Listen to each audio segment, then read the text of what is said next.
भगवत गीता अध्याय 16।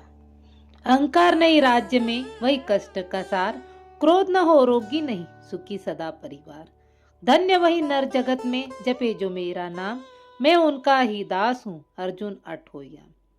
सुख दुख में जो सर्वदा है जपे निरंतर मोही, परम मित्र वे ही मेरे आज सुना हूँ तो ही। जो करते संतोष कर मोही पर विश्वास, ऐसे भक्तों का सदा बना रहूं मैं दास। 16वां अध्याय देवासुर संपत विभाग योग। श्री भगवान जी बोले, हे अर्जुन, जब कुछ देवी और असुरी स्वभाव के लोगों के संबंध में सुनो। निर्भयता, आंतरिक शुद्धता, सत्वगुण प्रधानता, ज्ञान योग में पूर्ण निष्ठा, दान देने का स्वभाव, इंद्रिय निग्रह, यज्ञ करना, सद्ग्रंथों का स्वाध्याय, तप, धर्म के लिए कष्ट सहन करना, अहिंसा, सत्य, क्रोध रहित होना, त्यागी होना, सदैव शांत, निंदा से बचना, प्राणी मात्र के लिए दयालुता, विषयों में अनासक्ति, कोमलता, लज्जा, चंचलता का भाव, तेज, क्षमा, धैर्य, बाहर भीतर की पवित्रता, निर्भयता, अमानिता, यह तो सभी हे अर्जुन देवी संपदा प्राप्त मनुष्यों के स्वाभाविक लक्षण होते हैं। हे पार्थ, दंभ, बनावटीपन या कृत्रिमता, ढोंग, अभिमान, क्रोध, क्रूर वचन और अज्ञान, यह सब आसुरी स्वभाव वाले हैं। मनुष्य के लक्षण हैं। हे पांडव, इन दोनों में देवी संपदा मुक्ति और आसुरी संपदा बंधन के ही होती है। अतएव इस संबंध में तुम्हें चिंतित न होना चाहिए, कारण कि तुम्हें तो देवी संपदा प्राप्त है। हे पार्थ, इस लोक में देव तथा असुर कैसे दो प्रकार के स्वभाव वाले प्राणी होते हैं। देवी स्वभाव तो तुम्हें पहले ही बताया है, अब असुरी स्वभाव भी सुनो। असुरी वृत्ति वाले पुरुषों को क्या करना और क्या न करना चाहिए, इसका भी विवेक नहीं होता। इसलिए उनमें न तो बाहर भीतर की पवित्रता है, न श्रेष्ठ आचरण है और न सत्यता है। उनका तो कहना है कि संसार असत्य, निराधार, बिना परमात्मा के ही प्रकट हुआ है। यह सब स्त्री पुरुष संभोग का ही फल है तथा विषय भोगने के लिए है। ऐसे मंद बुद्धि दुष्कर्मी पुरुष सदैव सबका अनिष्ट करते हुए इस संसार को नष्ट करने के लिए ही उत्पन्न होते हैं। वे व्यक्ति दंभ, अभिमान और घमंड से पूर्ण झूठी कामनाओं का आधार ग्रहण कर अविवेक से मिथ्या सिद्धांतों को अपनाए हुए निष्कृष्ट कर्मों में ही लगे रहते हैं। वे तो इतना ही मानते हैं कि विषय भोगना ही मनुष्य के लिए आनंद मार्ग है और मरण पर्यंत कभी कष्ट न होने वाली चिंताओं में पड़े रहकर वे भोग में रत रहते हैं। इतना ही नहीं, वरन आशा की फांसी गले में धारण किए हैं। काम, क्रोध परायण होकर अन्याय के विषयों के लिए धनोपार्जन आदि करने के उद्योग किया करते हैं। उनके मन की उमंगे सदा यही रहती है कि आज इतना किया है, कल और इतना अधिक करूंगा। अभी इतना धन है, पीछे इतना और बढ़ जाएगा। उस शत्रु को भी मैंने मार लिया, दूसरे को भी मारूंगा। मैं ही परमात्मा और समस्त वैभव का भोक्ता हूँ तथा मैं ही बलवान और सुखी हूँ। मैं बहुकुटुंबी हूँ, भगवान हूँ और मेरे समान कोई नहीं। मैं यज्ञ करूंगा, दान करूंगा और प्रसन्न रहूंगा। इस प्रकार के अज्ञान में डूबे हुए मोहित हो रहे हैं। अतः अनेक कल्पनाओं के बंधन में बंधे हुए अज्ञानी जन विषय भोगों में रत रहकर अंत में महान भयावने नरकों में गिरते हैं। अपने को ही सर्वश्रेष्ठ समझने वाले धन और यश के मत से पूर्ण अभिमानी जन शास्त्र विधि से रहित केवल दिखाने के लिए ही यज्ञों का आयोजन करते हैं। वे अहंकार, बल, घमंड, काम तथा क्रोध के वशीभूत हो सब में और उनमें भी स्थित मुझ सर्वंतर्यामी की सदैव निंदा करते हैं।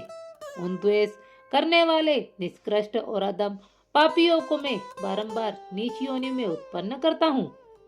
हे कौन्तेय, जन्म जन्म में असुर योनियों को भोगते हुए मेरे समीप तब तक न पहुंचकर अंत में नरकगामी ही होते हैं। आत्मा को अधोगति में पहुंचाने वाले काम, क्रोध, लोभ ही 3 नरक के द्वार हैं। इसलिए तीनों का ही त्याग आवश्यक है। हे अर्जुन, इन्हीं 3 नरक द्वारों को पार कर मनुष्य अपने उद्धार के लिए अच्छे कर्म करता है, जिनसे परम गति प्राप्त कर लेता है। जो शास्त्रोक्त कर्मों की अवहेलना कर स्वेच्छाचारी हो जाता है, वह न तो सुख ही प्राप्त करता है, न सिद्धि और न परम गति को पाता है।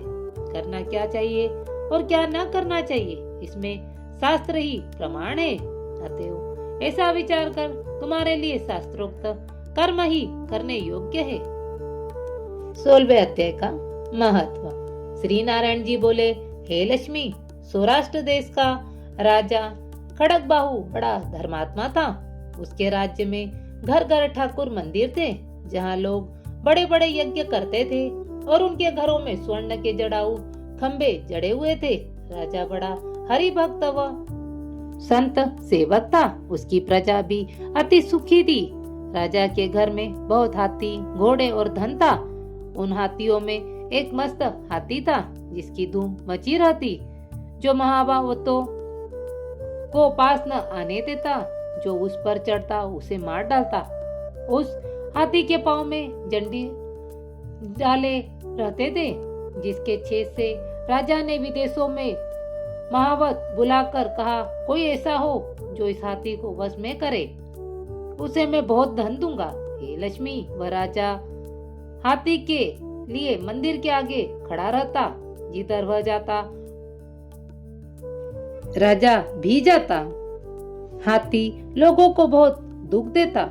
जो उसके आगे आता तुरंत उसे मार डालता। वन में जाता तो वन के पशु पक्षियों को मारता। नगर में लोगों को मारता। जहाँ रहे बड़ा उपद्रव करता। यह सुनकर राजा बड़ा चिंतित रहता। उसका सब उपाय करके थक गया, पर हाथी वश में न आया। एक दिन हाथी नगर को चला। सामने एक साधु आ रहा था। लोगों ने उस साधु से कहा, हे संत जी, यह हाथी आपको मार डालेगा। संत जी ने कहा, देखो तो नारायण जी की ऐसी शक्ति है, उसके आगे हाथी की क्या शक्ति है जो मुझे मारे। मेरे पास भी नहीं आ सकता। नगर वासियों ने कहा, वह पशु तुम्हारे भजन को क्या जाने, वह तुम्हें मारेगा। साधु ने कहा, क्या मारेगा? मैं परमेश्वर का प्यारा हूँ, हरि भक्त हूँ। जो परमेश्वर से विमुख है उनको मारता है। यह भी मेरा एक ज्ञान है कि यदि मेरी मृत्यु इसी से है तो अवश्य मरूंगा। बिना आई के कोई नहीं मरता। हाथी साधु के पास आ गया। साधु ने नेत्र पसार कर देखा। हाथी ने सूंड उठाकर साधु की चरण वंदना की और उसी स्थान पर खड़ा रहा। तब साधु ने कहा, हे गजेंद्र, मैं तुमको जानता हूँ। तू पिछले जन्म में पापी था। मैं तेरा उद्धार करूंगा, चिंता मत कर। हाथी बार बार चरण छूता और माथा नवाता। लोगों ने राजा को इसकी खबर की। राजा भी वहां आया तो देखा हाथी साधु के आगे खड़ा है। तब साधु ने कहा, अरे गजेंद्र, तू आगे आ। उस गीता पाठी संत ने कमंडल से जल लेकर मुख से कहा, गीता जी के 16वें अध्याय के पाठ का फल इस हाथी को दिया। इतना कहकर जल छिड़का। जल के छिड़कते ही उस हाथी ने देह छोड़ी। उसने देवदेही पाई। विमान पर चढ़कर राजा के सम्मुख होकर कहा, हे राजा, मैं तुमको धर्मज्ञ जानकर ही तेरे नगर में रहता था कि कोई संत यहाँ आवेगा तब मेरी गति करेगा। इस संत जी ने प्रताप से मेरी सदगति हुई। यह कहकर हाथी बैकुंठ को गया। राजा ने संत को प्रणाम किया और कहा, संत जी, आपने कौन सा मंत्र कहा जिससे इस अधम दुखदायक को सदयोनि प्राप्त हुई? संत ने कहा, मैंने गीता जी के 16वें अध्याय का फल दिया है, नित्य ही पाठ किया करता है। राजा ने पूछा, हाथी पिछले जन्म में कौन था? साधु ने कहा, हे राजा, पिछले जन्म में एक अतीत बालक था। गुरु ने बहुत विद्या पढ़ाई, बड़ा पंडित हुआ। वह अतीत तीर्थ यात्रा को गया। वहाँ उसकी शोभा बहुत बढ़ गई। अच्छे अच्छे सत्संगी उसके दर्शन को आते। 12 वर्ष पीछे गुरुजी आए, वह अतीत इसके आदर को और उठता तो मेरी शोभा घटेगी, यह सोचकर नेत्र बंद करके चुप हो गया। गुरुजी ने देखा, मुझे देखकर इसके नेत्र बंद कर लिए हैं। यह देखकर गुरुजी ने शाप दे दिया, हे मंतमती, तू मदांग हो गया। मुझे देखकर सिर नहीं नवाया और न उठकर ही प्रणाम किया। तूने अपनी प्रभुता का अभिमान किया है, तू हाथी की योनि पावेगा। यह सुनकर अतीत बोला, गुरुजी, आपका वचन सत्य होवेगा, पर यह तो कहो कि अब मेरा उद्धार कैसे होगा। गुरुजी को दया आई, कहा, यदि कोई गीता के 16वें अध्याय के पाठ का फल संकल्प कर तुझे देगा, तभी तेरा उद्धार होगा। यह सुनकर राजा ने भी पाठ सीखा और अपने राजकुमार को राज्य पर अभिषिक्त करके आप तप करने लगा। वह वन में जाकर गीता जी के 16वें अध्याय का पाठ नित्य करने लगा। समय पर राजा सदगति को प्राप्त हुआ। श्री नारायण जी कहते हैं, हे लक्ष्मी, मैंने 16वें अध्याय का महात्म कहा है जो तूने श्रवण किया है।